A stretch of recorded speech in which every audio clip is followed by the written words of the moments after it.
సిద్దిపేట ఉన్నట్టు నా జిల్లా లేదు ఇడా, సిరిసిల్ల ఉన్నట్టు నా జిల్లా లేదు ఇడా, గజ్వేల్ ఉన్నట్టు నా జిల్లా లేదు ఇడా. నేను బీఆర్ఎస్ పార్టీ నుంచి సోషల్ మీడియాలో 15వ వార్డు నుంచి చేస్తున్నా. నా తండాలో నేను పోయి ఏదైనా అభివృద్ధి పనుల కొరకు నేను పోతే నన్ను తిడతా ఉన్నారు, ఏం చేసింది బీఆర్ఎస్ పార్టీ అని.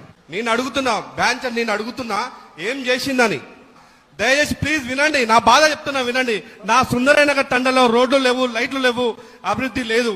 అక్కడ ఉన్నది ఓన్లీ బీఆర్ఎస్ పార్టీ కౌన్సిలర్ ఉన్నాడు తప్ప ఏ ఒక్క అభివృద్ధి చేయలేదు. మరి ఏమైంది ఈ రోడ్డు ఇట్లా ఉంది, ఇట్లా మొత్తం ఇట్లా అయిపోయింది. పట్టించుకుంటే ఎవరు లేదా మీ సర్పంచ్ మన ఎమ్మెల్యే ఏం చేస్తలేదు, పనులు ఏం లేవు. ఎందుకు ఆగమంటున్నావు కదా, నేను మాట్లాడుతున్నా కదా, నేను మాట్లాడేటప్పుడు నువ్వు ఆగు, నేను మాట్లాడుతున్నా.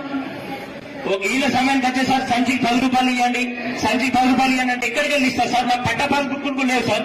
లక్ష్మణ్ గంగల మైసమ్మ కుంట కింద గల భూమి